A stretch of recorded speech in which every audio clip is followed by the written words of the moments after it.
You've probably had the thought, maybe in the shower, or driving late at night. You think about a choice you made years ago, a job you didn't take, a person you didn't talk to, and you wonder, what if? What if I'd turned left instead of right? What if I'd said yes instead of no? In that moment, you're imagining another life, another you, living out the consequences of that other choice. It feels like a daydream.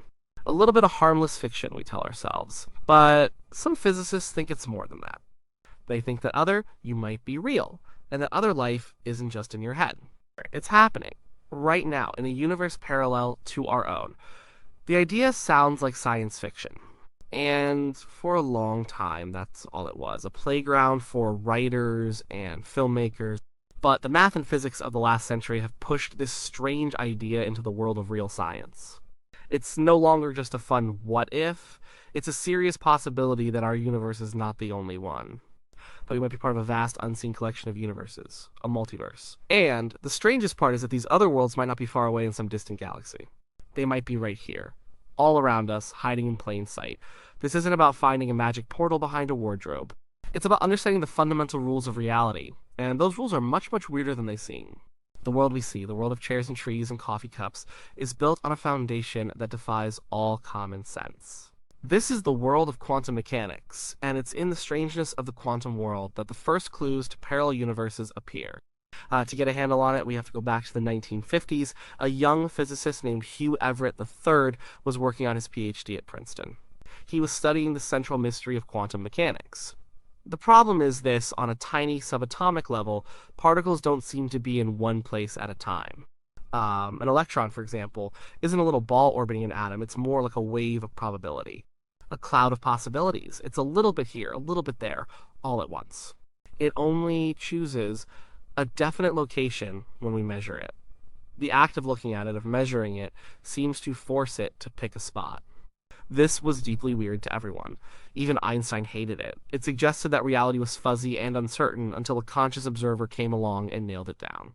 This idea was called the Copenhagen interpretation, and it was the standard view. But Everett thought it was nonsense. Why should the universe care if a scientist in a lab coat was looking at it? Why should the act of measurement be so special? He had a different idea, a radical one.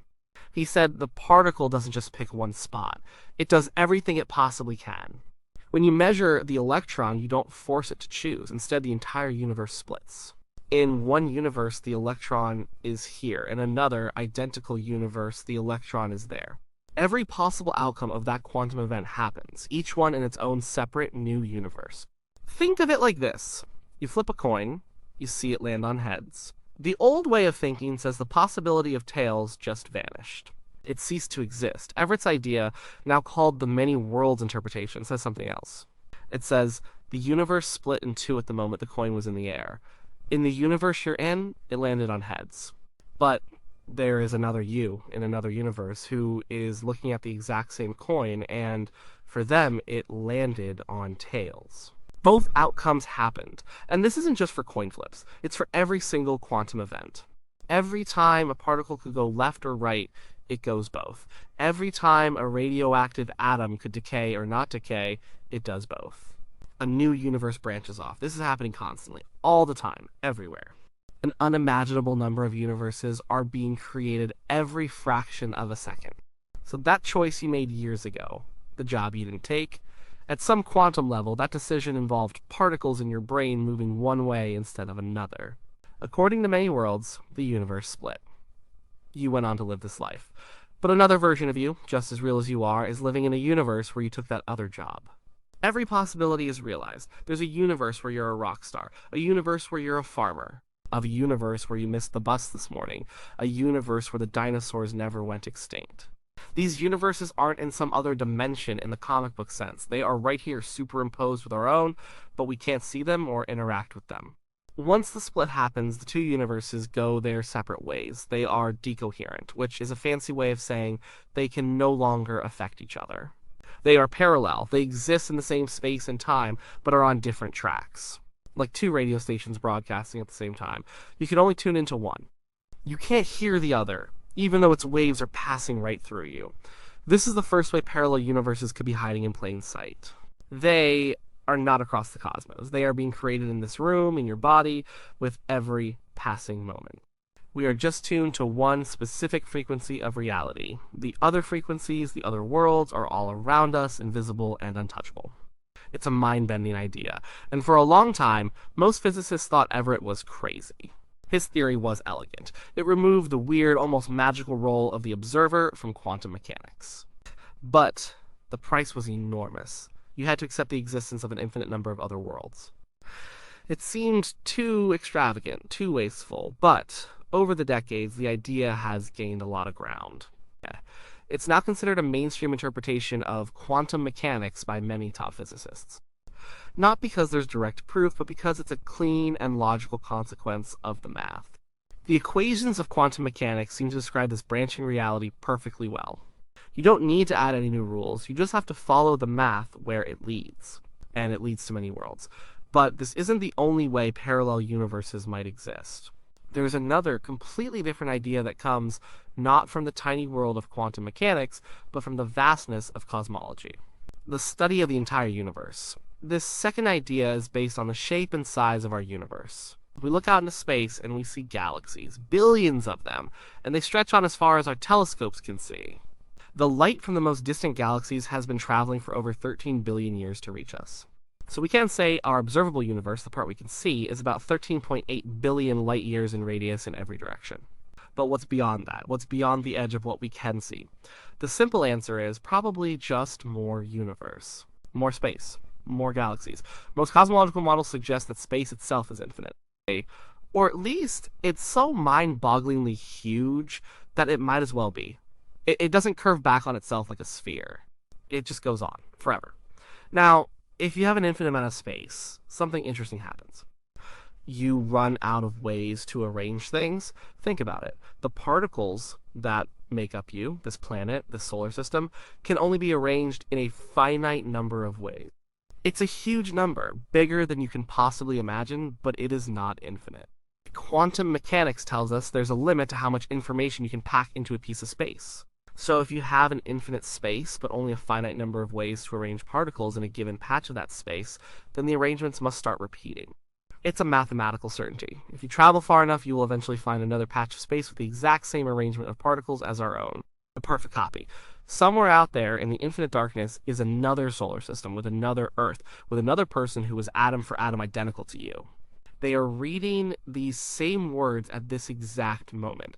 And a little further out, there's a version that is almost identical, but they have a different color shirt on. And further still, a version where they decided to get a coffee instead of reading this. Every possible variation exists somewhere. These aren't parallel universes in the sense of splitting off from ours. They are just other regions of our own single infinite universe, but they are so far away that we can never ever reach them or communicate with them. The light from those places hasn't had time to reach us in the entire age of the universe, and it never will, because space itself is expanding faster than light. They are effectively their own separate universes, cut off from us forever. This is sometimes called the kilted multiverse, or the patchwork universe. Our observable universe is just one patch in an infinite quilt. The other patches are out there. And in those patches, all the things that could have happened but didn't happen here have happened somewhere. In one patch, your favorite sports team won the championship. In another, Elvis is still alive. This idea comes from some of our best theories about the very beginning of the universe. The theory of cosmic inflation says that in the first fraction of a second after the Big Bang, the universe expanded at an incredible exponential rate. It went from smaller than an atom to bigger than a galaxy in an instant. This theory explains a lot of things we see in our universe today, like why it's so big and flat. A popular version of this theory, called eternal inflation, suggests that this inflation never completely stopped.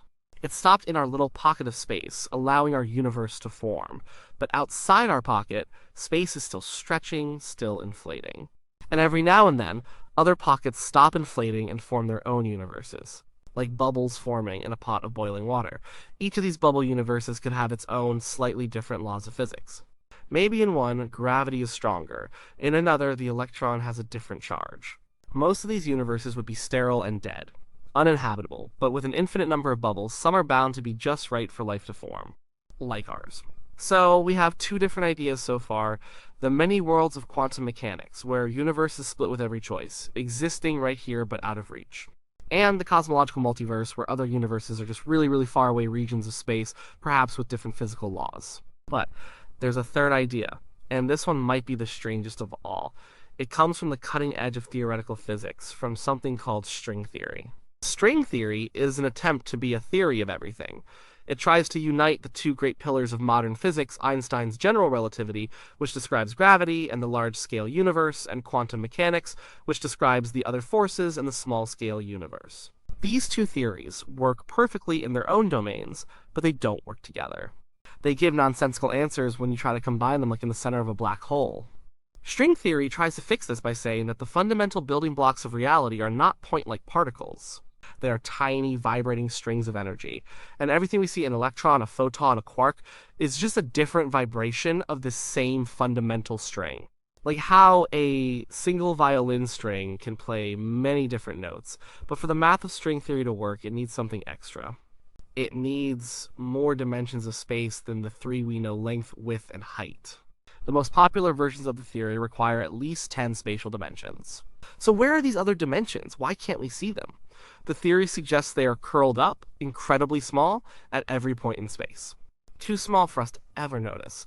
Imagine a garden hose. From far away, it looks like a one-dimensional line. But if you get very close, you see it has a second dimension, the circular part you can go around. These extra dimensions could be like that, but curled up on a scale billions of times smaller than an atom. This is where parallel universes come in. String theory also includes things called branes. You can think of a brane as a membrane, a surface that can exist in this higher dimensional space. Our entire universe, everything we know and can see, might be just one of these branes. A three-dimensional island floating in a much larger, higher dimensional reality called the bulk. And there could be other branes, other universes, floating parallel to our own in this higher dimensional space. They could be just a millimeter away from us, but we can't see them or touch them because we are stuck to our own brane. We and all the particles and forces that make up our world except for one are confined to our three dimensions. We can move forward and back, left and right, up and down, but we can't move in that extra fourth spatial dimension to get to the other brane. Think of two sheets of paper, stacked on top of each other but not touching. Imagine you are a two-dimensional creature living on the bottom sheet. You can move anywhere on your sheet of paper, but you have no concept of up. You can't perceive the other sheet of paper, even though it's right there, less than a millimeter away. That could be our situation. Another universe, maybe with its own stars and galaxies and people, could be literally right next to us, hiding in that extra dimension we can't access. This idea is particularly compelling because it might be testable. Remember I said all forces are stuck to our brain except for one? That one exception might be gravity. According to some string theory models, gravity is not confined to our brain. It can leak. It's a property of the higher dimensional space itself. This could explain why gravity is so much weaker than the other fundamental forces like electromagnetism. A simple refrigerator magnet can defeat the gravitational pull of the entire Earth.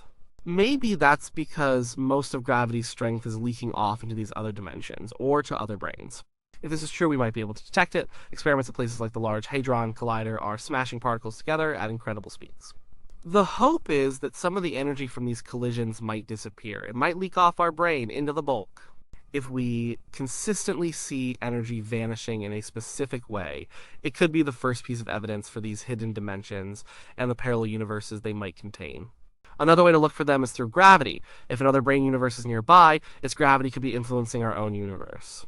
Astronomers have found mysteries that gravity might solve. For example, most of the matter in our universe seems to be dark matter. We can't see it. We don't know what it is. We only know it's there because we can see its gravitational effects on the stars and galaxies we can see. What if dark matter isn't a new type of particle at all? What if it's just the gravity from a nearby parallel universe leaking through and pulling on things in our own? It's a long shot, but it's a real, testable, scientific idea.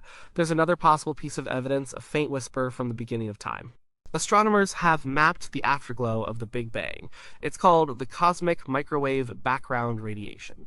It's a snapshot of the universe when it was just a baby, and for the most part, it's incredibly uniform. The temperature is almost the same everywhere you look, but there are tiny fluctuations. And there's one particular spot in the sky that is colder than it should be, the CMB cold spot. Nobody knows for sure what it is. It could be a statistical fluke, but some cosmologists have proposed a wild idea. What if it's a bruise? A cosmic bruise left over from another bubble universe bumping into ours a long, long time ago. If the eternal inflation idea is right, and our universe is one bubble among many, it's possible that these bubbles could collide. Such a collision would leave a mark, a disturbance in the fabric of space-time. And that CMB cold spot could be the fossil of that ancient encounter. The first tangible sign that we are not alone. So we have these three grand ideas. There's many worlds, where every quantum possibility creates a new universe right here. The cosmological multiverse, where infinite space guarantees that other universes like ours exist far away. And the brain multiverse of string theory, where other universes float just next to ours in a hidden dimension. None of these ideas are proven.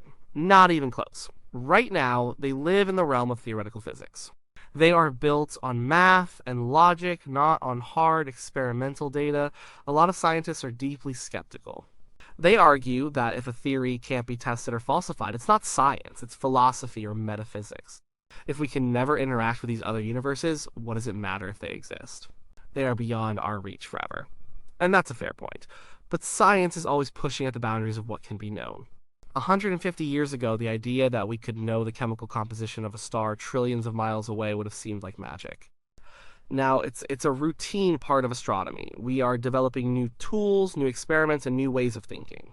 The Large Hadron Collider, gravitational wave detectors, and precision maps of the cosmos are our new eyes and ears.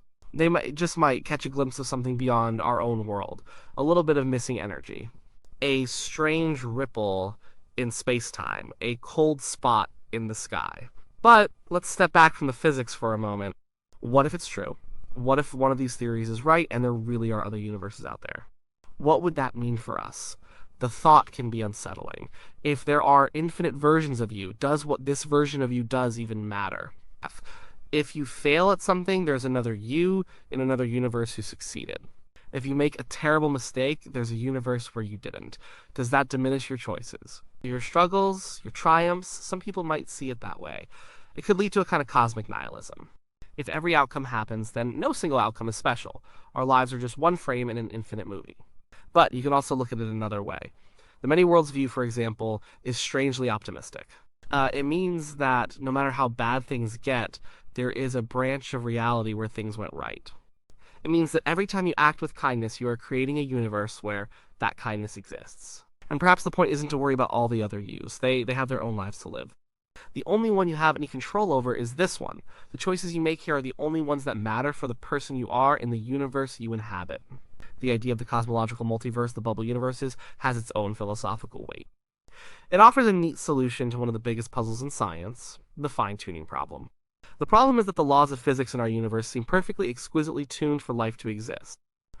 If the strength of gravity, or the charge of the electron, were different by even a tiny fraction, stars wouldn't form, or atoms wouldn't be stable. The universe would be a dead, empty place. Why is our universe so perfect? Some see it as evidence of a creator, a divine fine-tuner. But the multiverse offers another explanation. If there are countless bubble universes, each with its own random physical laws, then it's no surprise that we find ourselves in one that is hospitable to life. It's the only kind we could possibly be in. We won the cosmic lottery, there's no mystery. All the other tickets, the universes with the wrong laws, are out there, but there's nobody in them to wonder why. This is called the anthropic principle. We see the universe the way it is because if it were any different, we wouldn't be here to see it. This changes our place in the cosmos. We are not necessarily the center of a single special creation. We might just be residents of one of the lucky suburbs in a vast, sprawling multiverse. It's a humbler view of our existence, but also a grander one. The search for parallel universes is more than just a scientific curiosity. It's a reflection of a deep human need to understand our place in the grand scheme of things. For most of history, we thought the Earth was the center of everything. Then we learned we were just one planet orbiting one star.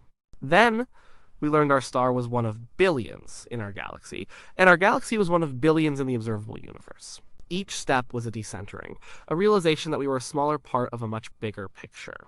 The multiverse is the next logical, and perhaps final, step in that progression. The idea that even our entire universe, all 13.8 billion light years of it, might be just one bubble in an infinite ocean. One page in an infinite book. Right now we are like people living on a remote island in the middle of a vast ocean. We can see the horizon, but we don't know for sure if there is anything beyond it. We can build theories. Maybe our island is all there is, or maybe there are other islands, other continents out there over the water. To find out, we have to build better boats. We have to look for clues. A piece of driftwood from a strange tree. A bird we've never seen before. A faint light on the horizon at night. That's what physicists are doing. They are building bigger particle accelerators, more sensitive telescopes, and more powerful gravitational wave observatories. They are scanning the skies and sifting through data, looking for that one definitive clue that tells us we are not alone. That our reality is not the only reality. Whether we find it or not, the quest itself is valuable.